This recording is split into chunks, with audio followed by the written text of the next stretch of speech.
अस्सलाम वालेकुम दोस्तों, इनसाइड भाई मौज़ूम फ़खर में खुश आमदीद। लेकिन अब खबर यह है कि ईरान ने मुस्तकिल जंग बंदी के हवाले से अपने असूली मौक़िफ़ से पाकिस्तान को आगाह कर दिया है। ईरानी वज़ीर ख़ारजा जनाब अब्बास अराग़ची की तरफ से मुलाकातों के बाद जो बयान सामने आया है, उसमें अगरचे उन्होंने अपने इस असूली मौक़िफ़ की वज़ाहत तो नहीं की, ताहम उनकी तरफ से इस बात को वाज़ेह तौर पर कहा गया है कि ईरान जंग बंदी के लिए जो तरजीहात है उसका तयन करेगा, यानी अगर जंग बंदी होगी और मुस्तकिल और पायदार जंग बंदी होगी तो वो ईरानी शराइत के तहत ही होगी। इसके साथ साथ अब ये जो सूरत हाल है वो और ज़्यादा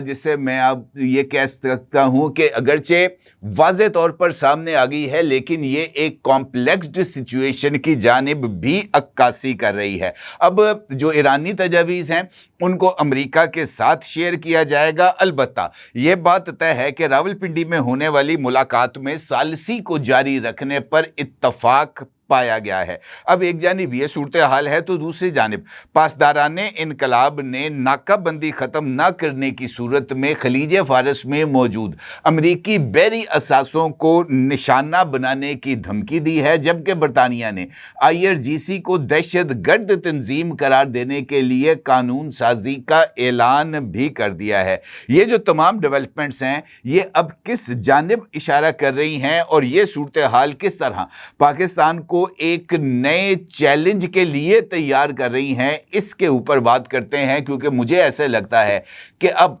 पाकिस्तान का इस सारी सूरत हाल में जो किरदार है वो अब ज़्यादा अहमियत का हामिल हो गया है। क्योंकि अगर हम गौर करें तो जिस वक़्त ये जो मुज़ाकराती अमल है इसका आगाज़ हुआ था, उस वक़्त पाकिस्तान एक फैसिलिटेटर के तौर पर सामने आया था, यानी पाकिस्तान अमेरिका और ईरान दोनों को सामने आमने बिठाने के लिए सहूलत कारी कर रहा था। अब जो सूरत हाल सामने आ रही है उसमें पाकिस्तान का रोल अब फैसिलिटेटर से बदलकर 100% मीडिएटर का हो गया है, यानी सालिस का। अब सहूलतकार और सालिस दोनों के अंदर बहुत ज़्यादा फ़र्क है, क्योंकि सालिस ने इनफैक्ट तनाज़ात का जायज़ा लेकर मुमकिना हल को तजवीज़ भी करना होता है और अपने किरदार के मुताबिक या अपने रोल के मुताबिक दोनों फरीकैन को किसी काबिल कबूल हल तक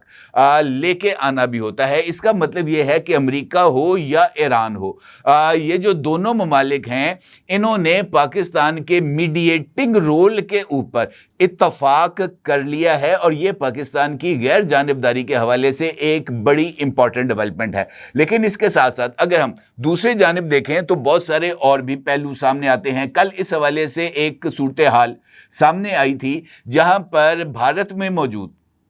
ईरानी कौंसल खाने की तरफ से एक पोस्ट सामने आई थी और इस पोस्ट में पाकिस्तान के जो सिपा सालार हैं फील्ड मार्शल सैयद आसिम मुनीर, उनके हवाले से कुछ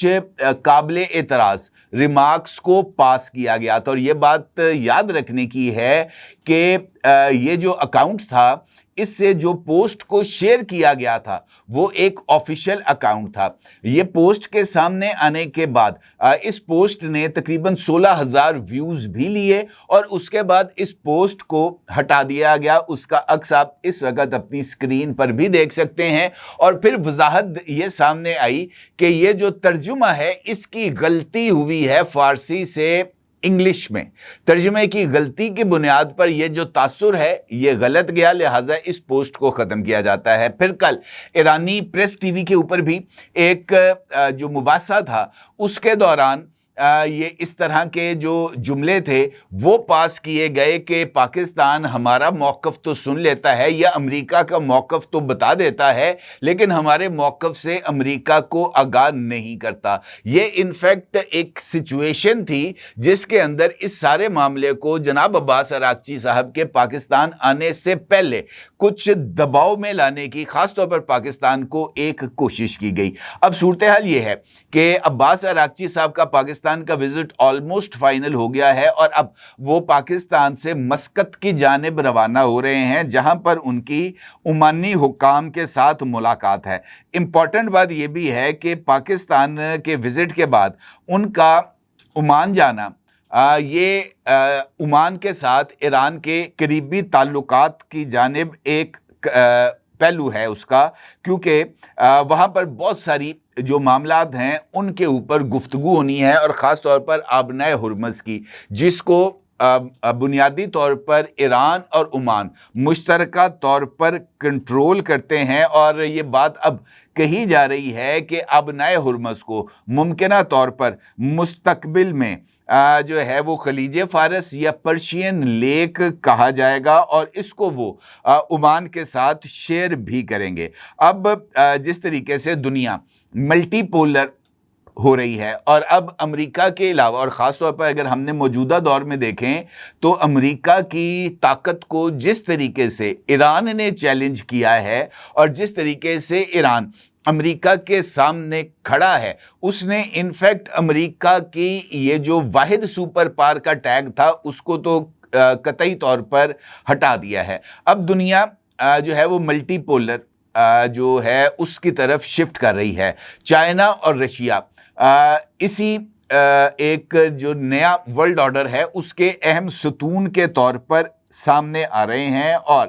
مسقط کے بعد جو اگلا دورہ ہے جناب عباس اراغچی کا، وہ یقینی طور پر رشیا کا ہے، اور رشیا کے وزٹ کے دوران جناب عباس اراغچی انہی تمام ایشوز کے اوپر تفصیل سے تبادلہ خیال کریں گے جو وہ پاکستانی قیادت کے ساتھ، خاص طور پر ملٹری لیڈرشپ کے ساتھ 1-on-1 ملاقات میں کر چکے ہیں۔ اب اس وقت جس طرح میں نے آپ سے گزارش کی ہے کہ حالات اس نہج پر جا رہے ہیں جہاں پر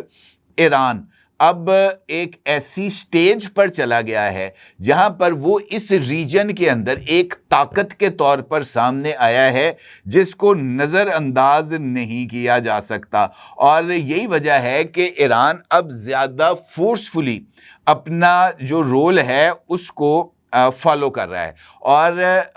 امریکہ اور یورپ ایران کے اس رول کو منیمائز کرنے کی کوشش کرتے ہوئے نظر آ رہے ہیں۔ اسی پرسپیکٹو میں تسنیم نیوز ایجنسی کی پوسٹ کا عکس آپ اس وقت اپنی سکرین پر دیکھ سکتے ہیں۔ تسنیم نیوز ایجنسی کی حالیہ پوسٹ میں ایران کے خاتم الانبیاء سینٹرل ہیڈ کوارٹر کی اس وارننگ کا ذکر کیا گیا ہے، جس میں واضح طور پر اس بات کا اظہار کیا گیا ہے کہ خلیج فارس اور بحیرہ عرب میں کشیدگی اب بیان بازی سے نکل کر براہ راست کارروائی کے مرحلے میں داخل ہو رہی ہے، کیونکہ ایران نے واضح طور پر اس بات کا اظہار کیا ہے کہ امریکہ کی یہ جو ناکہ بندی ہے یہ انفیکٹ ایک بحری قزاقی کے زمرے میں آتی ہے، اور یہ بات کہی گئی ہے کہ اگر یہ جو امریکی ناکہ بندی ہے اس کو ختم نہ کیا گیا تو پھر IRGC کی تیز رفتار کشتیاں امریکی جنگی جہازوں کو نشانہ بنا سکتی ہیں، اور ان کی طرف سے اس دھمکی کا مطلب یہ ہے کہ انڈائریکٹلی ایران اس ناکہ بندی کو اپنے لیے ایک معاشی دباؤ کے طور پر تسلیم کر رہا ہے۔ اس بات کو ایران تسلیم کر رہا ہے کہ اس ناکہ بندی نے اس کے معاشی مفادات کو نقصان پہنچایا ہے، اور انفیکٹ اگر آپ کسی بھی لیول پر اس بات کو تسلیم کر لیتے ہیں تو پھر انفیکٹ آپ اپنے فریق مخالف کو اس بات کا پیغام دے رہے ہوتے ہیں کہ یہ ہماری دکھتی رگ ہے، اس پر سے ہاتھ ہٹایا جائے۔ اور امریکن پریزیڈنٹ ڈونلڈ ٹرمپ کسی بھی صورت ایسے مرحلے میں یہ جو دکھتی رگ ہے اس کو مزید دبا تو سکتے ہیں، لیکن جب فریق مخالف تسلیم کر رہا ہو تو پھر دکھتی رگ سے وہ ہاتھ اس وقت تک نہیں ہٹائیں گے جب تک وہ مطلوبہ نتائج حاصل نہ کر لیں۔ لہٰذا اس وقت کی یہ جو سچویشن ہے یہ مجھے ایک ٹرکی سچویشن بنتی ہوئی نظر آ رہی ہے۔ اب یہ پاکستان کے لیے چیلنج کیسے ہے؟ جس طریقے سے میں نے گفتگو کے آغاز میں آپ سے عرض کیا کہ جس وقت ایران اور امریکہ بالکل ایک ایسے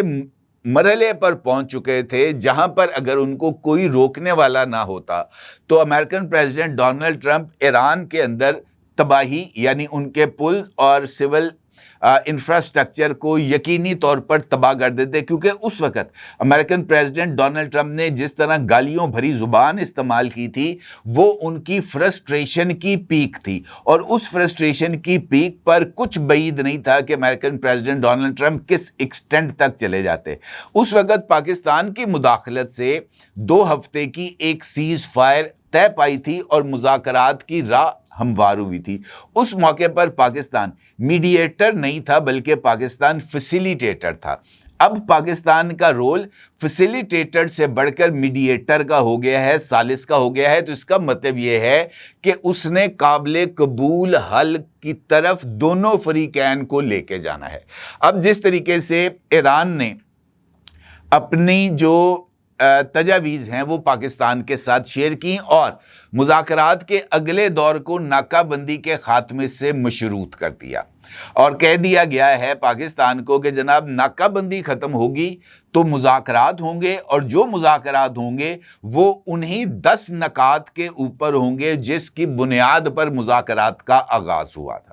ये बात अब वाज़े तौर पर पाकिस्तान को बता दी गई है। अब पाकिस्तान का चैलेंज ये है कि उसने अमेरिका के साथ ईरान की तरफ से शेयर की जाने वाली तजावीज़, ईरान की रेड लाइंस और ईरान की तरजीहात से अमेरिका को आगाह करना है और कुछ मुतबादल तजावीज़ को तैयार करना है जिसके ऊपर ईरान और अमेरिका मिडिल ग्राउंड के ऊपर आ सकें। और ये इस वक्त मेरा ख्याल है कि पाकिस्तान के लिए एक मुश्किल सूरत हाल होगी, क्योंकि पाकिस्तान इस रीजनल ब्लॉक के अंदर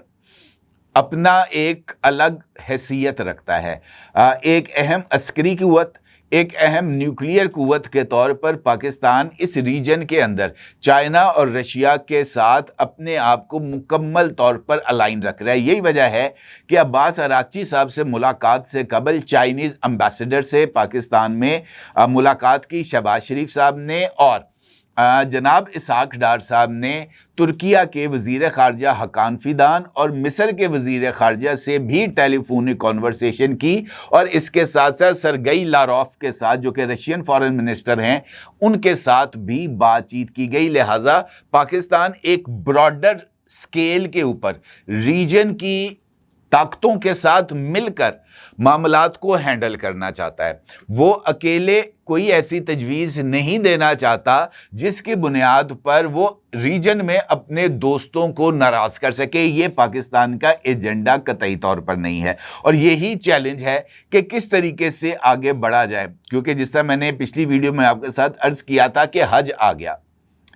27 या 28 मई को मुमकिना तौर पर हज है, और ऐसी सूरत हाल में अगर ईरान की तरफ से जिस तरह IRGC ने कहा है कि वो जो है वो अमरीकी बहरी असासों पर हमलावर होंगे, जो वो हमलावर हो सकते हैं, उनके पास अभी भी वो ताकत मौजूद है जिसकी बुनियाद पर वो ईरान जो है वो अमेरिका के साथ टक्कर ले रहा है। तो ये कहना मुमकिन नहीं है कि ईरान ताकतवर नहीं है। ईरान ताकतवर है और उसे अपनी इसी ताकत को लेकर आगे बढ़ना है। लिहाजा मुझे ऐसे लगता है कि अगले चंद घंटे ख़ास तौर पर अमरीकी वफ़द की पाकिस्तान आमद, जिसके बारे में अब ये ऐलान सामने आ रहा है कि वो आज नहीं आएंगे, वो कल आएंगे। तो कल जब वो आएंगे तो इसका मतलब ये है कि इन तजावीज़ जो कि ईरान की तरफ से दी गई हैं वो उनके साथ शेयर की जाएंगी। वो उनका जायज़ा लेने के बाद आने या ना आने का फ़ैसला करेंगे। इसका मतलब ये है कि अगले चंद घंटे या दिन इस्लामाबाद में होने वाली मुलाकातों के मुस्तकबिल और खलीज फ़ारस में अमन व अमान के हवाले से अहमियत के हामिल हैं, और इसी से इस बात का तयन होगा कि अमेरिका नाकाबंदी ख़त्म करके मुज़ाकरात की मेज़ पर आएगा या नाकाबंदी को बरकरार रखते हुए टकराव की कैफियत में जाकर ईरान को मजबूर करेगा कि वो मुज़ाकरात की मेज़ पर आएँ। यही अहम चीज़ है, और इसी के ऊपर आने वाले चंद घंटे या चंद दिन इस सारी सूरत हाल की वजाहत करेंगे। अपने अगर ज़रूर इज़हार कीजिएगा। आपका बहुत शुक्रिया। अल्लाह हाफ़िज़। 999 کمیونیکیشن، ڈیجیٹل میڈیا اور یوٹیوب چینلز کی دنیا میں بڑی کامیابیاں سمیٹنے کے بعد اب ویب نیوز، ویب چینل اور یوٹیوب نیوز چینل کی طرف قدم بڑھا رہا ہے، جس کے لیے ہمیں ملک بھر میں رپورٹرز کی ضرورت ہے۔ خواہش مند حضرات و خواتین نیچے دیے گئے نمبر پر رابطہ کریں۔ What's app +92 309 1226 999۔